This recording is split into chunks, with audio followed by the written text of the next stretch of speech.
It's a high day, motherfucker. Let's go back to the YouTube. We're doing something a little bit different this time.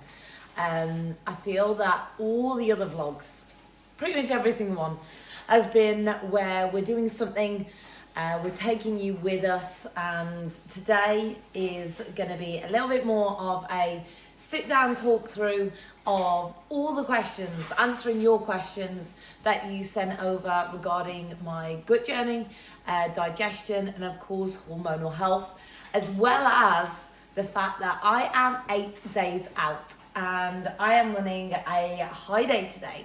So check-in's been done, pictures sent off to Cuba, and feedback is in. And yeah, we are running a high day and sitting on my ass, absolutely as minimal steps as possible. So perfect timing, to be honest, which is of course expected.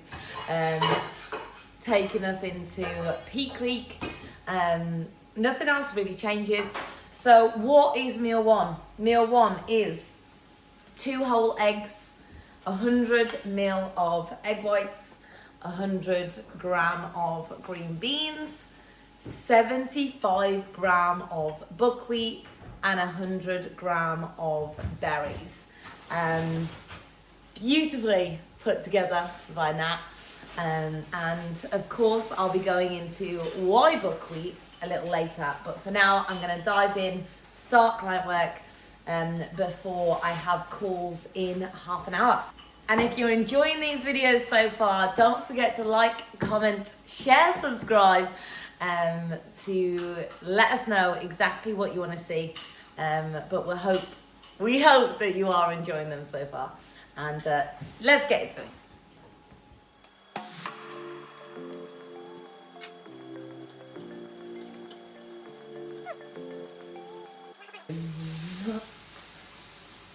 I'm going to put that bit in slow motion. Hey, why have you got a hammer?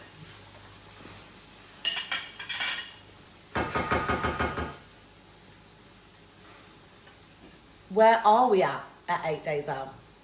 Pale. Woke up this morning. New low?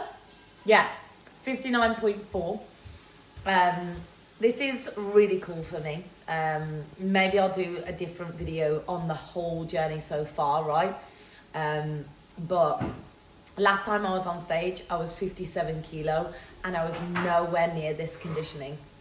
So as a natural female, to be this, to have kind of kept this much muscle throughout the prep, to have gained this much muscle throughout the off season, and to get to this level of lean, I'm really fucking proud.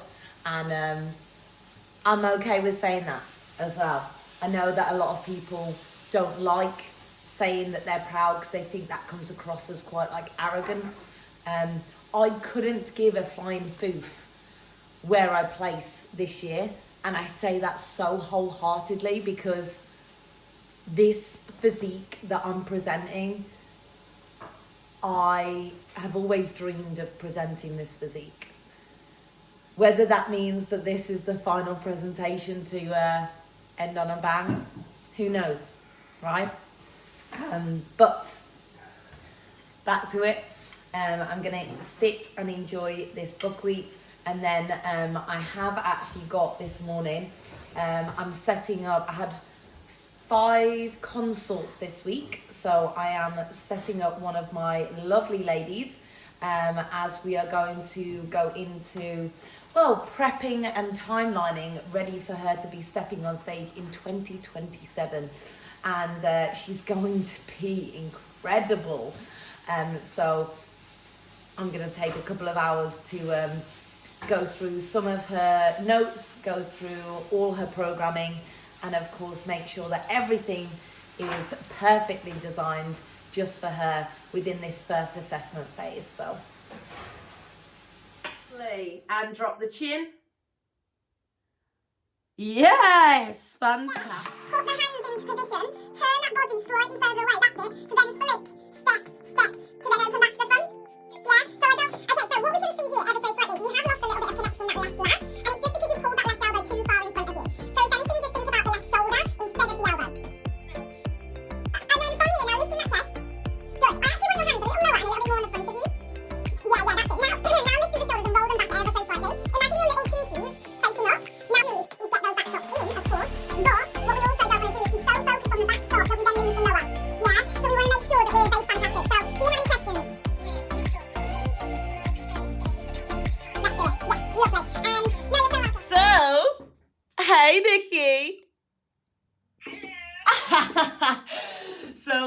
just done our mental call, running through plans in place with what we're up and coming with Team Poser with Hannah, which is very, very exciting. There is so much planned. And yeah, Nikki's just an absolute incredible lady, an amazing addition to the team. So keep your eyes out for all of that. But now we're just going to do a little bit more of PCA bikini training so that we can sign her off.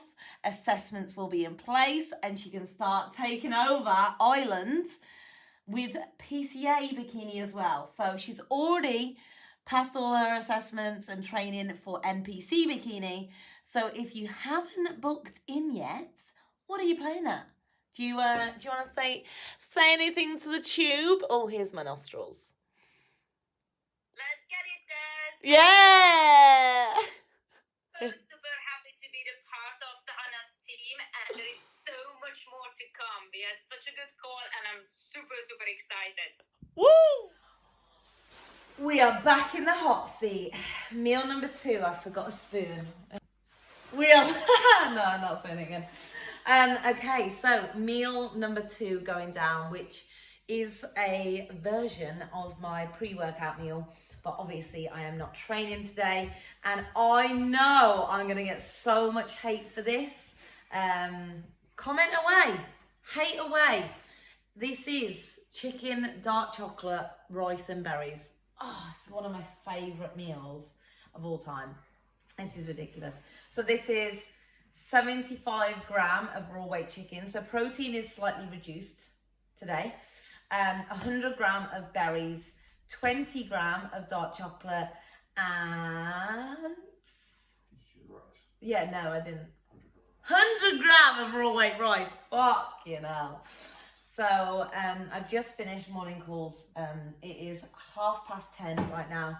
I'm going to eat this and then take Sir Nathaniel to the gym and then get back to work. So I'll be answering a couple of your gut questions and eating pretty much. Oh, fuck. Oh, smooth transition. Okay, so in for meal 3. No, I have not moved. So what we have here is 100 gram of raw weight rice again. What else? 68 grams of chicken, raw weight, and 150 frozen berries. So I'm gonna eat this up before my next call. And yeah, crack on with the day.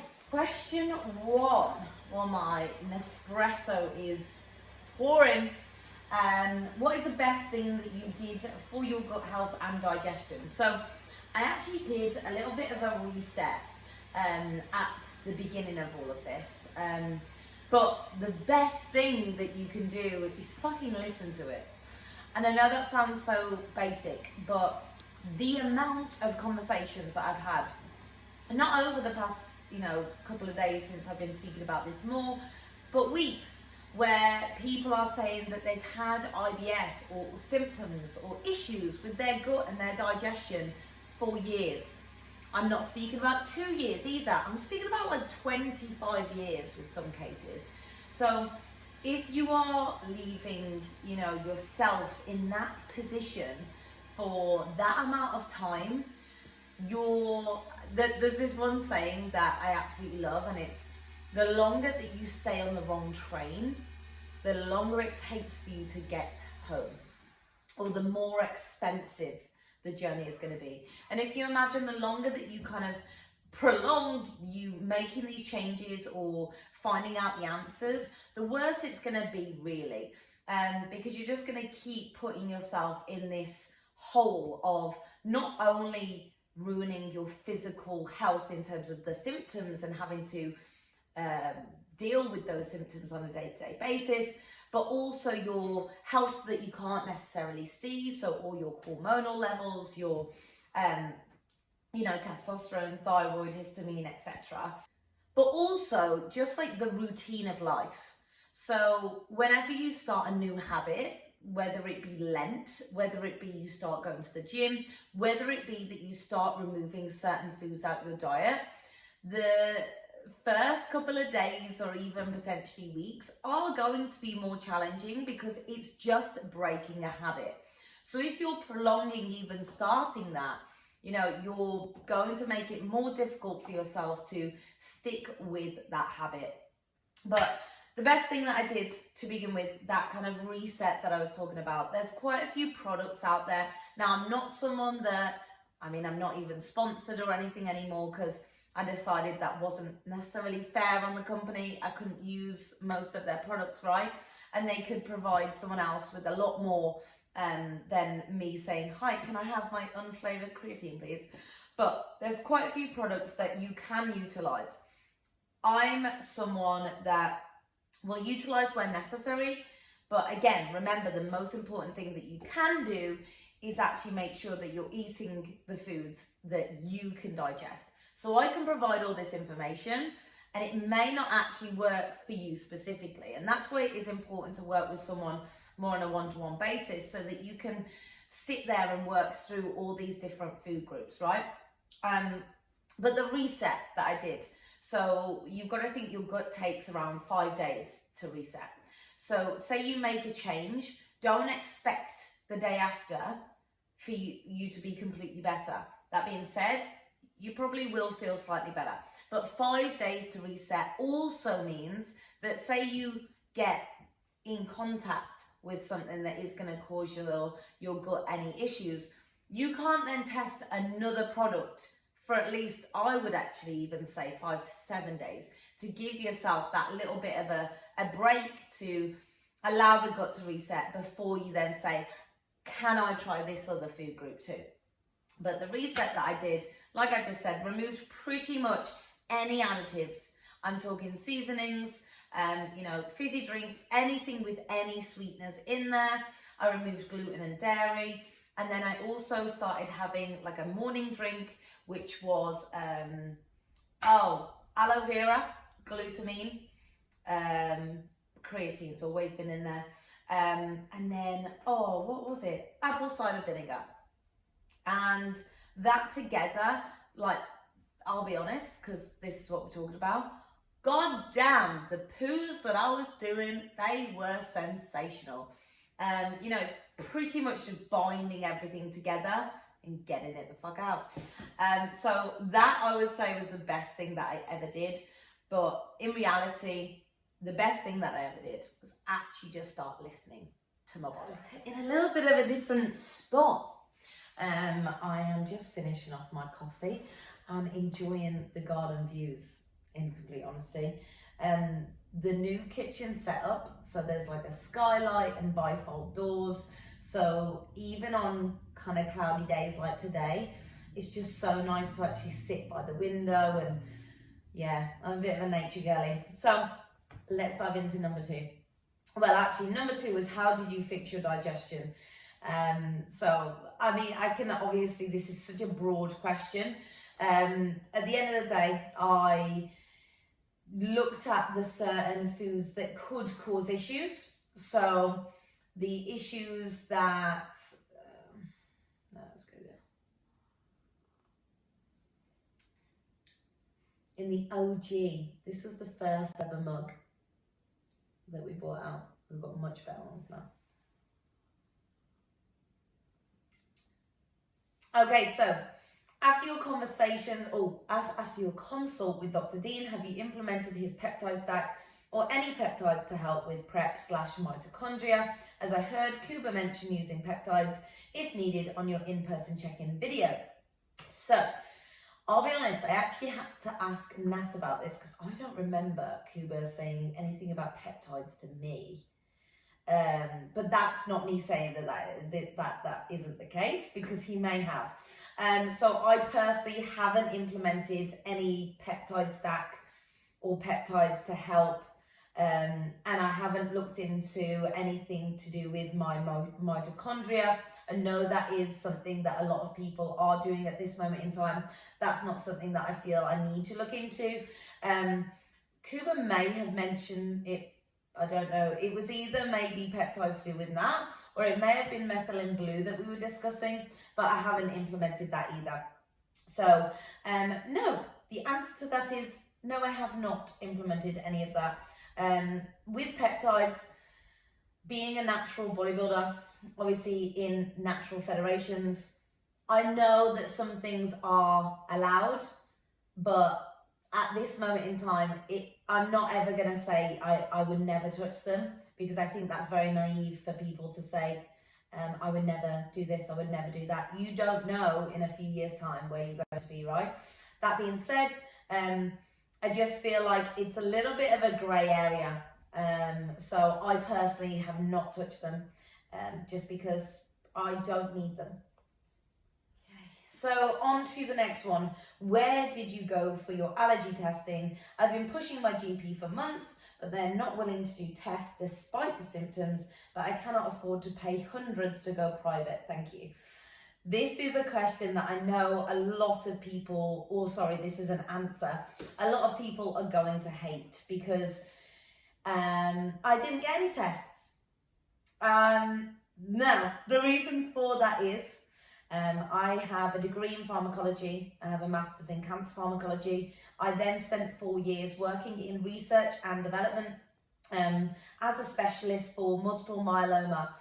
So that's a type of blood cancer.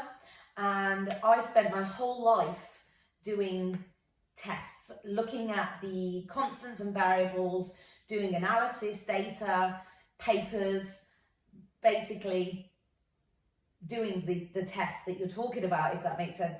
Yes, it wasn't anything to do with allergy testing, but I know how to run my own experiments, so to speak. So I ran my own experiments with myself. And I think that's why I've been able to learn so much.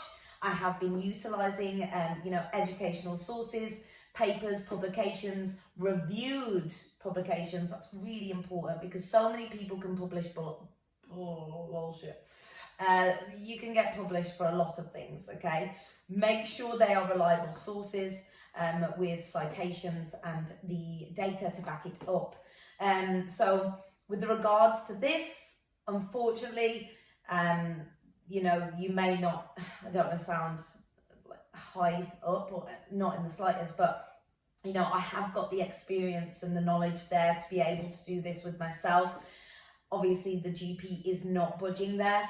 I really do recommend just doing a bit of a food journal, removing everything, and then pretty much taking it to the 5 to 7 day windows, adding in a food group, seeing how you feel and react. And then once you feel okay with that food group, as long as you know that you haven't had a reaction to that, add in another and take it in that process. It is a long process, but my God, is it worth it.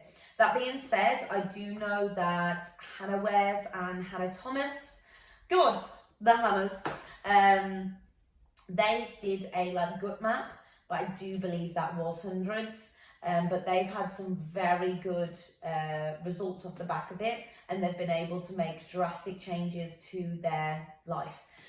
So it's all about, I guess, the investment side of things, right? It's obviously worth it. It just depends if you are financially viable. The other side, like I say, you either kind of do it yourself, or if any of you watching this or listening to this, if any of you are with a coach and they're not necessarily willing to help you find solutions, that's not the coach for you. Your coach should be there to help you in all these different situations. They should have the education there to be able to resolve any digestion, gut issues, especially hormonal issues. So I'm actually in the midst of putting something together for a one-off document to help people. So I'm going to be releasing that really soon. If this is something that you would be interested, please comment down below and I can shoot you over the document when it is live. Calls for the day, which is a really early day for me, but in a great way. That's what I plan to do today, to ensure that I could get some little bits and pieces ready, because I'm traveling back to the flat tomorrow. picked up Nat from the gym and dropped him at Lidl, but I'm not going in because I'm not doing steps. I take my recovery very seriously. So I thought, perfect timing to answer another question, right? So next question was, what helped you the most in getting rid of your bloating for good? I'm distended every day. Also, I am quite a lean individual, so it's not that I have fat in that area. But yeah, lol. I literally don't understand how others can have a relatively flat stomach. Thank you. So I'm going to sound a bit like a broken record in a few of these questions. But at the end of the day, distension isn't normal. Food volume is. So a lot of the time people are like, I'm so bloated, when in reality they've just eaten and they've just got food volume within their stomach. But that is very different, and I don't want to necessarily say like to the trained eye, because it's not hard to pick up, but at the same time some people can get them confused. So a volume stomach doesn't necessarily look bloated, it's just the same stomach, just full, right? Filled with things. So in regards to getting rid of bloating for good, you are obviously reacting to something. So how did I personally, like what helped me get rid of that bloating? The biggest cause of my reaction is, and this I'm going to go into because there's actually another question that kind of segues into this. But sweeteners are massive for me. Now, how I approach that, obviously I just discussed saying that I removed everything originally. Then in my head, or with discussions with Dr. Dean, we'd almost finalized that it was just sucralose because of all the studies. So I was like, cool, so I can have stevia then. Had one diet drink that had stevia, boom. And I could feel it before I even saw it, and then I saw it.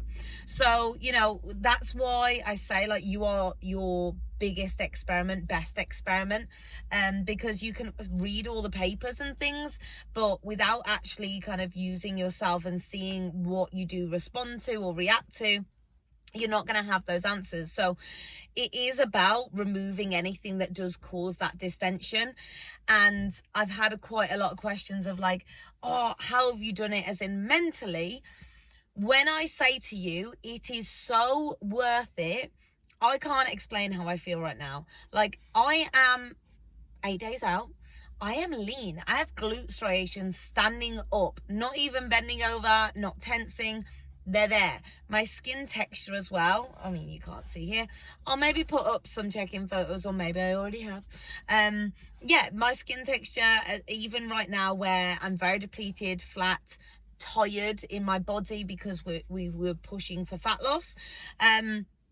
So even then, I'm still actually, my skin texture is like really tight.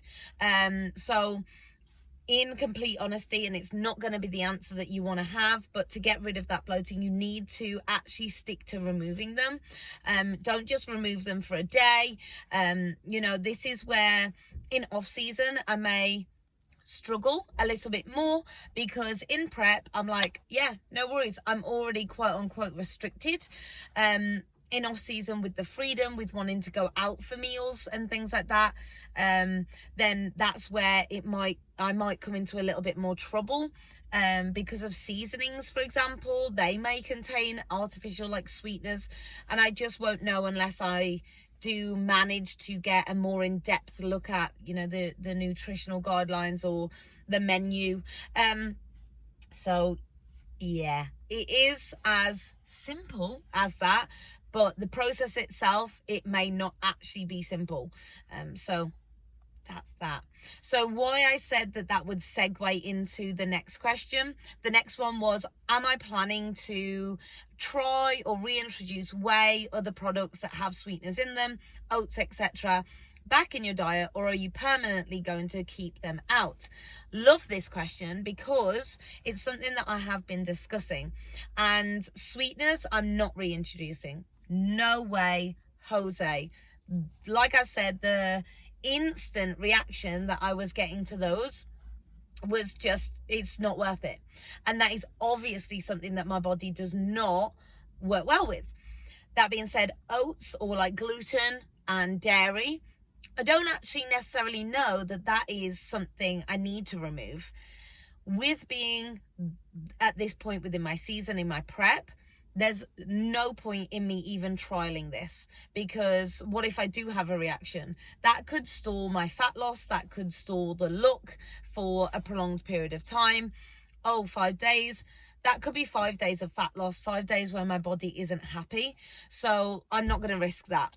So in off season, post season, I am going to trial reintroducing different versions of gluten and dairy.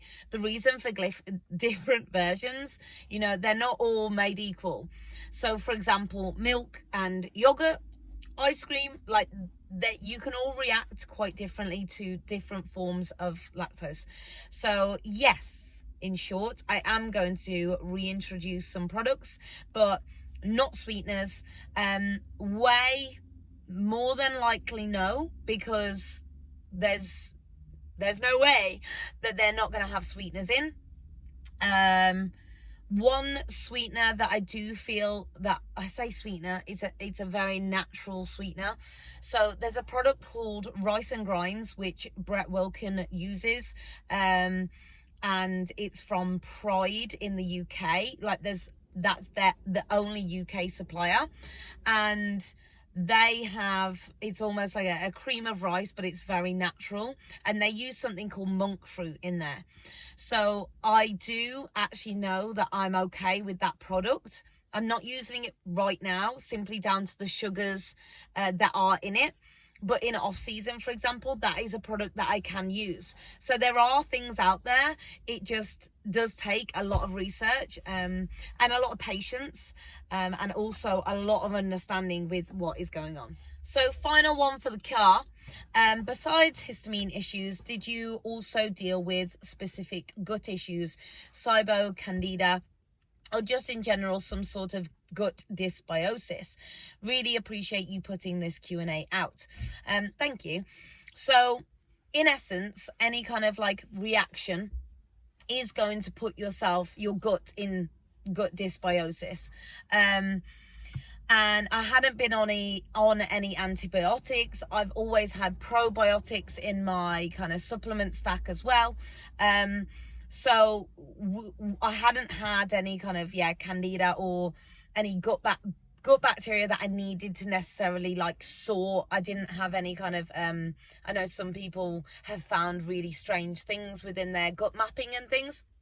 At the end of the day, again, hands up, complete honesty, I didn't get any of those tests done. I still don't feel that I need to get those tests done because of the response that I have had personally on just doing what I have currently implemented. So I hope that helps. Obviously utilizing my blood work and looking at not just your hormones, or not just looking at the ranges themselves, because if you only look at okay, everything's in range, but maybe some things are lower, maybe some things are higher, but still in range, if you just take that as a snapshot, then it might not look like anything is the matter. But if you actually dive into okay, all these are lower, or all this is higher and this is lower, and then that matches up. For example, my neutrophils, my vitamin B12, and then off the back of that, testosterone, thyroid. So with my neutrophils being a little bit higher, it was as if my body was responding to something. And my vitamin B12 has been sky high. I'm talking 3 times above the boundary for years. And I was always told that it's just because I eat chicken and eggs. Bruv, every bodybuilder eats chicken and eggs. Now, I'm not annoyed, obviously, for getting that kind of advice, because it does make sense. But I did always know that there was something more to that. And that's why I ended up getting multiple kind of consults and digging into the vitamin B12 side of things so much more. So taking all those snippets into consideration is how I then got to the conclusion. Meal number 4 going down. Don't move. Don't move. I bet all my videos are off, it's all right. So we have got on this, I have to look at my sheets because I won't remember because I didn't cook it. So 100 gram of berries, 15 gram of dark chocolate, 100 prawns, 100 veg, and 50 gram of raw weight rice. But look at how he does that. Fucking beautiful. So I'm going to dig into this, and I'm actually watching a little bit of YouTube. We do like YouTube, so if you do have any recommendations.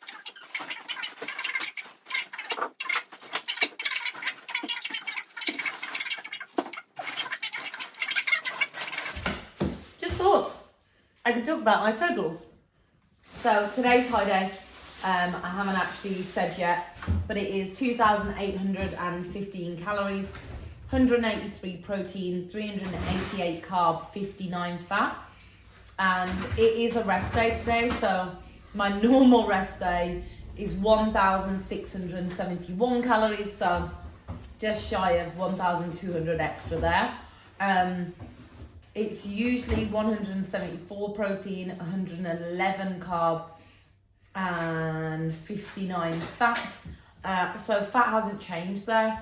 Now, the reason why I said earlier that protein is a little lower today is because on my training days, which is what this high day is like based off of, it is usually 196 protein. So yeah, but even so, it is 700 calories above my normal training day food. So yeah, very exciting. With regards to how I'm feeling, I've actually had a poo after every meal, which is great. But even though I've just checked and I've only done around 2,500 steps, making noise. God, can't get the stat. My legs are currently burning. Like, if you know that feeling, you know. Without sounding, if you know, you know. But like, yeah, it's a very strange thing to try and explain. But how would you explain it? To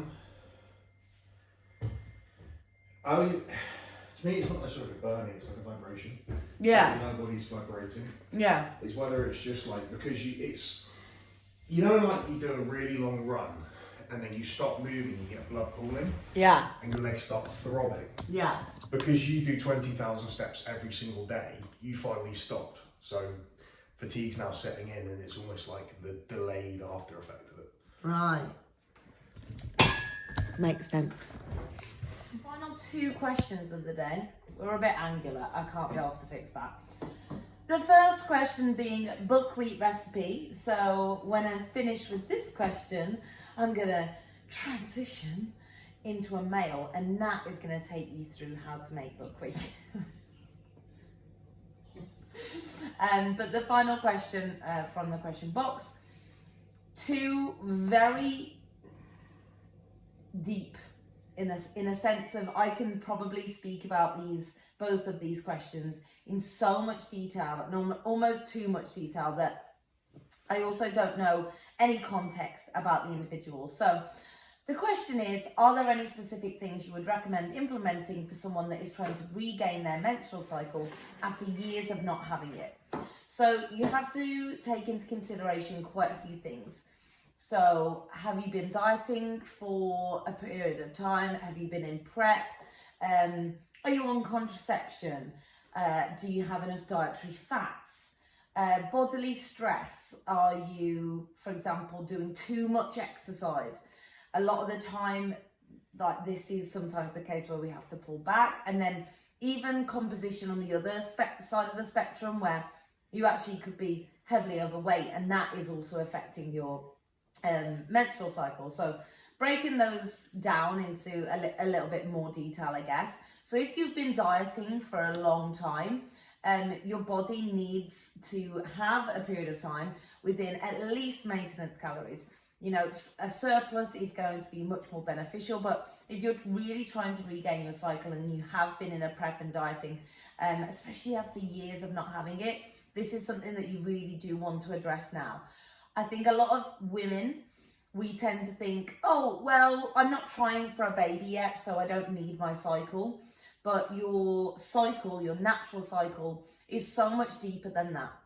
If you ignore those signs, if you ignore the fact that you don't have your menstrual cycle, you even need to think about I was about to say in the future, but even things like osteoporosis, they can lead to such detrimental health risks. So the side of then contraception, you know, if you've been on contraception since like 15 or something, which so many of us were put on contraception at a very young age, and if you've been having that for maybe, I don't know, 15 years, that's just my age bracket. I came off all hormonal contraception back in 2018 for many other reasons, but it's the best thing that I've ever done, and I've kind of sworn to myself that I would never be on hormonal contraception again, because again, you're not having a natural cycle. It is, well, fake, because you're having hormonal, I guess, replacement, or not even a replacement, just hormones being put into your body there. Then the dietary fat side of thing, even if you're not dieting, maybe you are in a maintenance or a surplus, but maybe fats for you, again, with diet culture, with the 2000s, I think so many of us have been always scared to have fats in our diets. Dark chocolate, almond butter, oils, and because we've been scared to have dietary fats are needed to be able to regulate, to be able to produce these hormones. So really have a look at maybe the macros that you are eating and make sure they're in a good spot too. If you haven't had your cycle for this amount of time, obviously working alongside a coach is definitely going to help that, for them to be able to go through maybe this checklist in a lot more detail for you individually, because it could be that even though you don't want to hear it, you might have to take a prolonged period away from the gym, cardio. You may have to actually really pull back to allow your body to be in this natural state and to regain that cycle. But like I said, all of these are really, really important. So please take it seriously and kind of do something about it.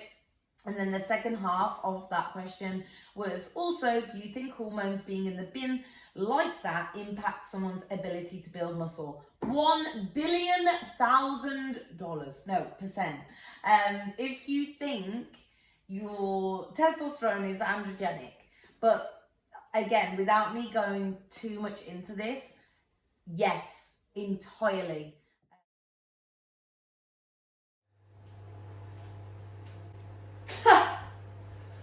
Good evening. Welcome to the kitchen. In today's episode, how to make buckwheat not shit.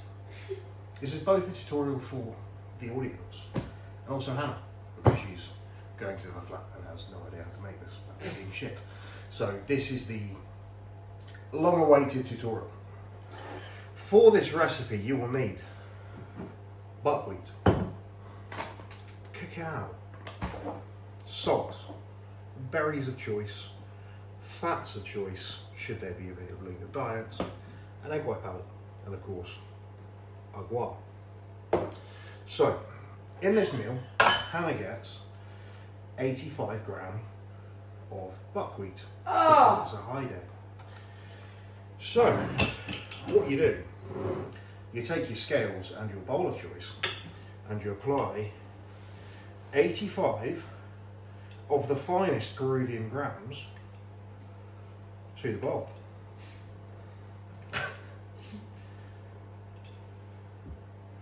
We're at 56, we're at 69, giggity.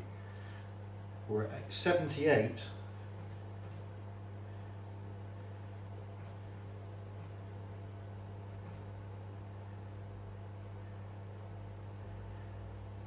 We're on the money. Put the buckwheat to the side. And apply your salt. Don't be one of the silly bastards that go, I'm going to do 10 grinds, because that's not consistent. Weigh the bitch.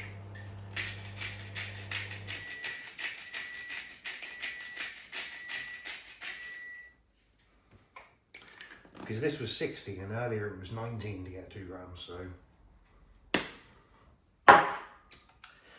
Now, because we have 85 gram of buckwheat, you apply 2 times the cold water weight to the buckwheat. 2 times 85 is, it's 170. 170. So she went to uni. 171, I fucked it, I'm gonna have to start again. So, once you've applied the water, or agua, to the buckwheat, you take your cacao. This is purely to make it taste less shite. This is one of those things that's consistent in consistency. This isn't directly in the plan, but in the same way that most people would use lashings and lashings of skinny syrup, we use a very moderate 3 grams of cacao.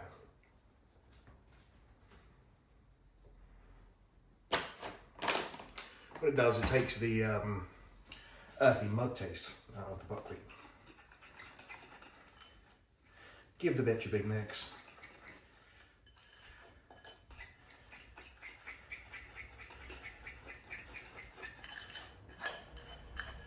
Now, don't use a spoon for this, and don't be extra and use a whisk. A fork with specifically 4 prongs will do the job nicely. Now it's all incorporated, you take agua from the volcano of Mount Vesuvius, aka boiled water, and then you apply it to the buckwheat again.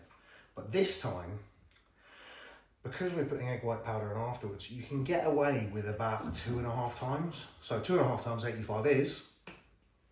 I wasn't listening. 2.5 times 85.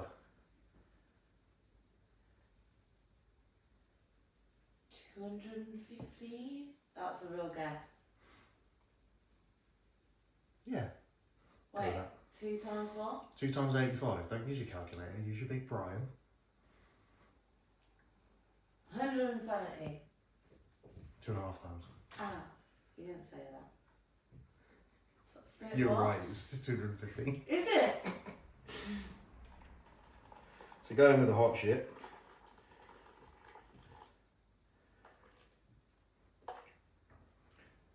And then you give the bitch another mix. You'll notice it thickens ever so slightly. You'll look at it and go, oh my god, it's really watery. I fucked it. But we trust in the Meikle wave and all your problems will disappear. We also found you can bake it, but that takes far too long, so the hot box does the job. Now you'll notice the very tactfully placed kitchen roll. That's so buckwheat doesn't get on the counter. Now you take this and you put it in the hot box.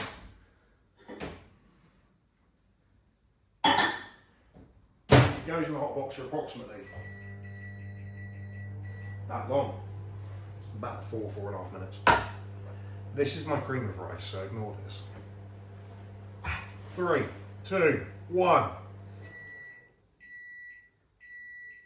Whoa, movie magic.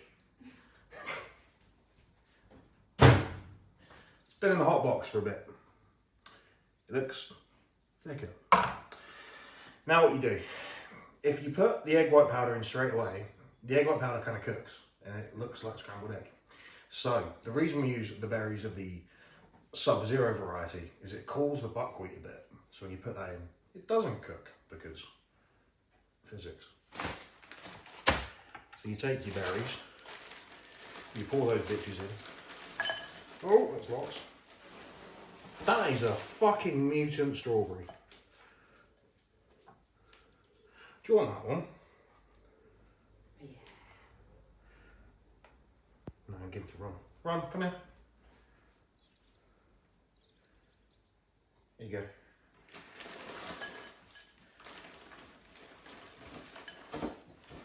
There you go. And then, again, we mix.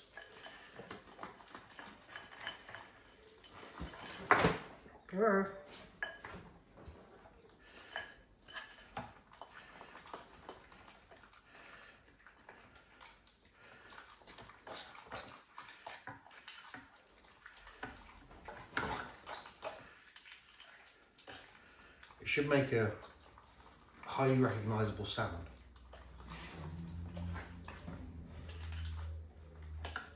Once it's all nicely incorporated, you then apply the powdered eggs, specifically the whites.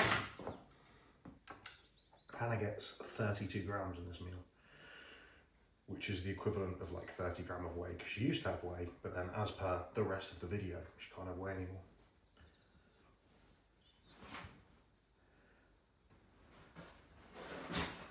I'd usually use a spoon, but I don't have one. So we're fingering egg white powder. So now you've got the powder on top, you mix that in.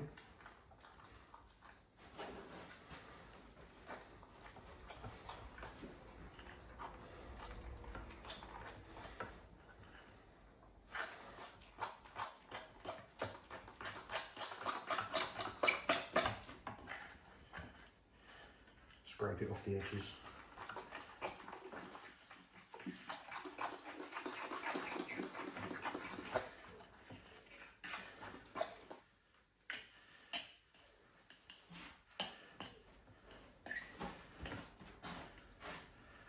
Do is you nicely flatten the top and then scrape the edges down,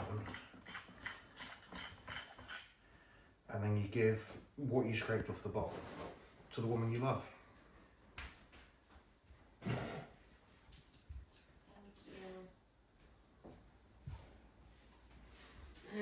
We call that an amuse-bouche. So as you can tell, the buckwheat is quite a bit more intricate than making like a bowl of cream of rice with olive oils. And it has to be this intricate because when we first got the buckwheat, I went through quite a few variations and many of them turned out very, very wank. So this is the way that works. Now when it's at this stage, you're about 4.5 to 5 minutes away from brilliance. So you can either choose to air fry it, bake it, or microwave it. So we have a loaf tin over there in the hopes that in off season I can do some funky variations of this, like potentially like a buckwheat banana bread or the buckwheat muffins or the like with some additional ingredients. But for now, with the restrictions of prep grammage, this is what we get, and nuking it tends to be the best. It just makes like a really cakey mess. The egg whites seem to allow it to rise and thicken better than without. But even when you don't have it in, if you still use this method, put the berries in and then put it back in the microwave, it does thicken a lot, because that's what I had for meal one. The egg whites just make it, you'll see, much, much better, to the point that I'd probably eat it. Oh yeah. I finished work now. She's one of the most hard-working women I've ever met. No, fuck women. One of those hard-working people I've ever met. I think the most important part of it is it's not just working for the sake of chasing money. She works because she loves what she's doing, and she loves the community she's creating, and the passion comes from actually trying to help other people, rather than being a shallow cunt.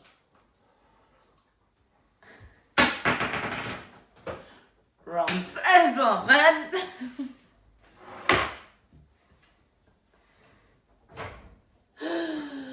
Oh, I love our life.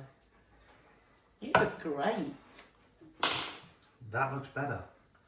Yeah. She's in prep. Wait. 8 days out, it's allowed. Wait. Sorry I haven't been here for the tutorial. So, upon the 5-minute microwave, it elevates it from a bowl of mush to a delicious cake. If I was on Bake Off, I'd get a shake from Paul Hollywood. He'd have a mouthful of this and go, fuck it hell. This is good. And make me a loaf of bread. So, What are you saying, man? you said give me my beef. The final stage, albeit the tastiest stage. Oh, this is also our travel kettle, because the kettle that we really use is at the other flat, so we got this little camping one. Beep. Right. These scales don't do the minus thing for anyone goes, why aren't you putting the almond butter on the scales and putting it out, you moron? Because we can't. we left those scales into the flat as well. I'm going to collect everything tomorrow. So we open the bitch. Hannah's important prep shoes. I bought these for you at the start of prep, but I think they were fucking brilliant. Yeah, they're so great.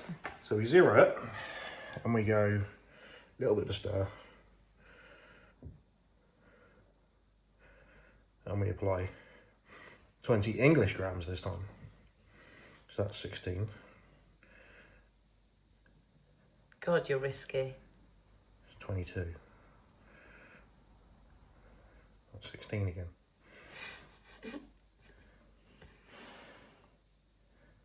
That's 21.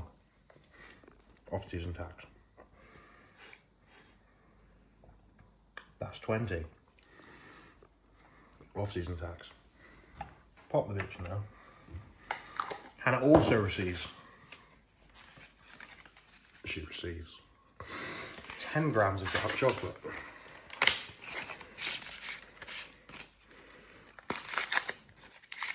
Willy Wonka! Now, I truly believe Lidl's 85% dark chocolate is up there. Yeah. The best is Sainsbury's own. They do I think it's 87%. Is it the Ecuador? Yeah, but it's their own brand. Yeah. In Ecuador. That's the best. Fuck your lid. See, now this is going to give me anxiety that you don't weigh it before you put it on. I mean, you mush it around anyway. I know, but I would take the bowl off, weigh the chocolate separately, but... Why? I'm very good at this. You are, to be fair. Because there's 10 grammages. And there we have it. And then what I do... Wow, look at that. Also, ignore my nails, guys. Like, I just don't care. What I do then, while it's really hot, I like smoosh. As she says. I smoosh this all around. So it's like a almond buttered chocolate coating on the top. Bippity. Boppity. Blue. Will got me this spoon. It's got my name on it and it's purple. And also I have my psoriasis hair treatment in. I'm not a greasy bugger. So it is what it is. But that is a wrap. That is a wrap on today's YouTube. Thank you so much for watching. Please like, comment, share, subscribe. Let us know what you want to see. And we're just going to go downstairs. My knees cracked.